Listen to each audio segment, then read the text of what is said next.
This video assesses Omaha's management of transportation projects. Although the city's communication to voters has improved, the project selection and project execution are inadequate by any standard.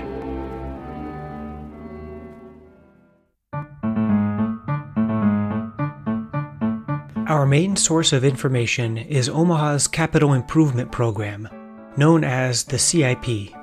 Published yearly in August, the CIP details Omaha's plans for 5 functional areas.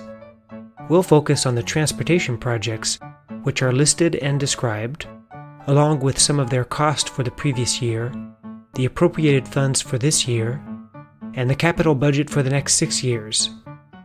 The funds are from many sources: local, city, and federal.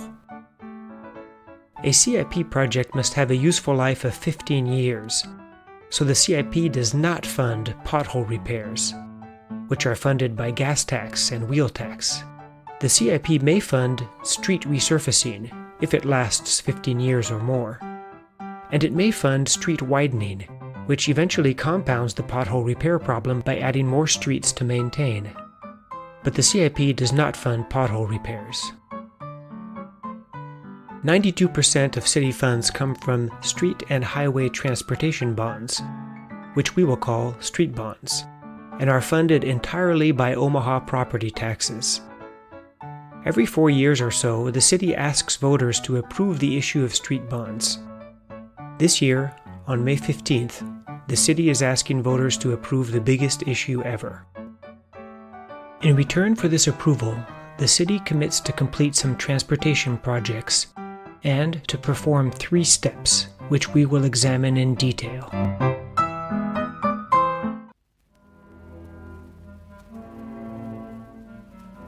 This is the crucial step in which a visionary administration would invest in projects with long-term benefits based on transparent criteria. ModeShift finds a gap between what the City of Omaha says and what it does. The schedule of projects contained in the CIP is based on fiscal reality, needs identified by the public and city staff, and the goals and priority found in the city's master plan and other planning documents. Master plans guide the city's growth. CIP compliance with master plans is reviewed twice in the program cycle. The CIP is aligned with the transportation element of the master plan, from its adoption by City Council in 2012 to the resulting vision, future direction, and culminating with the Transportation Master Plan sets forth the vision and goals for the transportation network in Omaha. In this letter to ModeShift, the mayor states, "The planning department does review the CIP for conformity with the master plan. Without that conformity, it does not make it into the CIP."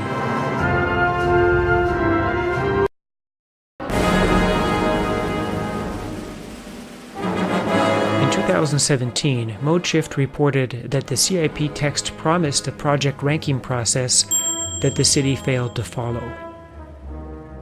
The city fixed that inconsistency by removing all references to project ranking and inserting this new paragraph that is worth quoting in full.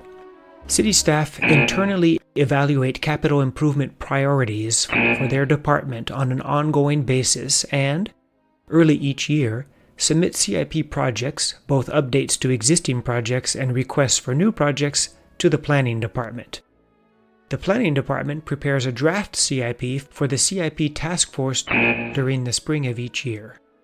The CIP task force then reviews projects and works to balance expenditures, considering overall needs, funding availability, the CIP goal statement, and the city's master plan. Other factors considered include the degree to which a project is a continuation of previous or ongoing projects, the availability of other non-city funding sources, and whether a project is mandated by federal and/or state regulations. This is it. This is how the city decides to invest $151 million of property taxes. There is no mention of any objective metrics. An unknown committee meets behind closed doors uses unspecified priorities and needs to decide which projects go forward without any public accountability. Any criteria can be used and be subjected to whims that favor today's hot issue over a long-term goal.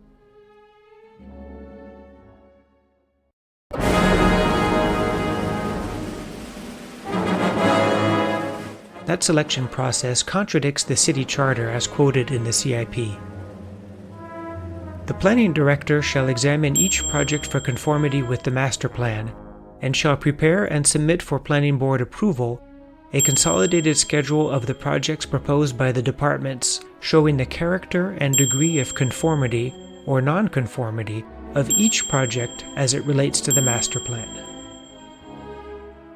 Why isn't the list of ranked projects produced as specified in the charter? The mayor replied that ModeShift misinterpreted the charter. Although a consolidated schedule is required, a ranking is not. How the mayor manages to conclude that the charter does not require a ranking of the degree of each project's conformity with the master plan is a mystery, unless you ignore part of the charter.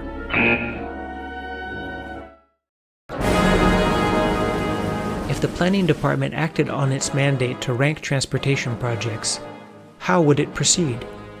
We turn to the city's master plan for guidance. The master plan main document, the concept element, warns against street widening to relieve congestion and lists a lot of things Omaha should do, from land use policies for mixed-use growth centers to bike, pedestrian, and transit routes. A visionary administration could take these concepts and use them to formulate a strategic plan and to rank CIP projects. The second document is the transportation element with 20 pages of recommendations. Apart from progress on parking management and the complete street document, these recommendations have been ignored. ModeShift participated in the plan's first step and witnessed the city team's collapse after a few fruitless meetings. A request for a status update remains unanswered. The transportation element has no measurable impact on project selection. It is a collection of recommendations mostly ignored. To claim that the transportation element sets forth the vision for Omaha's transportation network is to claim there is no vision.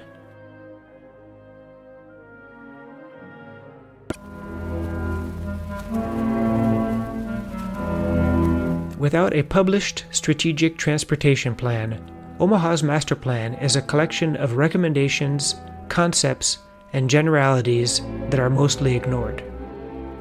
The mayor does not acknowledge that the city charter requires a ranking of each project's degree of conformity with the master plan.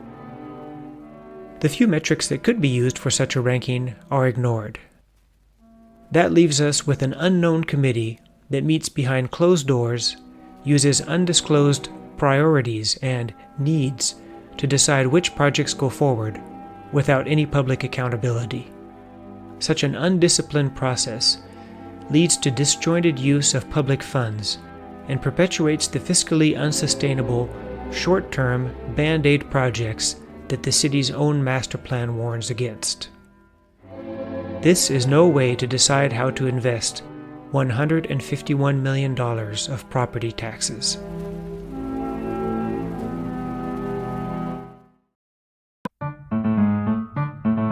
ModeShift was critical of the 2017 CIP's format and content. We found it difficult to read, incomplete, and inaccurate. Not so in 2018. The City of Omaha's planning department has completely changed and improved the CIP. A look at the transportation section and we see projects organized with pictures, maps, and right-of-way cross-sections to explain location and goals, updated project descriptions, unique project numbers that follow from year to year, links to each project page for easier navigation, updated introduction pages, accurate and clear summary pages. And the Planning Department's webpage includes a link to an interactive map showing each project with further links to the CIP details. ModeShift urges you to visit the city planning website and browse the CIP for projects in your neighborhood or along your commute. Projects with FTB, which stands for Future Bonds, like this one, are funded by the 2018 street bond issue. Where are those bonds spent? Most of the city funds are planned for motorist capacity and repairs. And the trend is for a higher percentage to motorist capacity, so that by 2023, streetscapes will get only 1.31%, cycling 0.04%, and transit, as ever, 0%. These numbers show that the city is settling on the unsustainable street widening and motorist capacity projects that the master plan warns against. But the city deserves credit for improving the CIP presentation and making the projects behind these numbers more visible.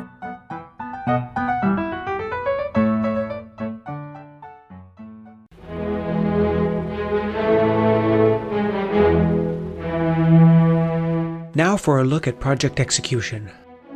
Are the projects built as planned?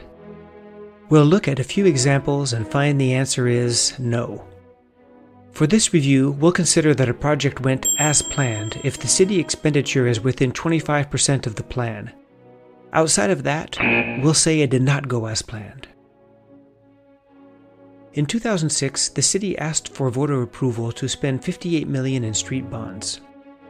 That year's CIP detailed the future bond spending plan for 33 projects that totaled $58 million. The city budgets and the CIP both show that the 2006 bond expenditures were $24 million more than the voter-approved amount. How did that happen? We don't know. But we do know the city spent around $82 million. Did they spend it as planned? 5 projects went as planned, with a combined expense of $10.4 million, just under the $10.6 million budget. So far, so good. In the next category, 2 projects spent between $1.25 to double their budget.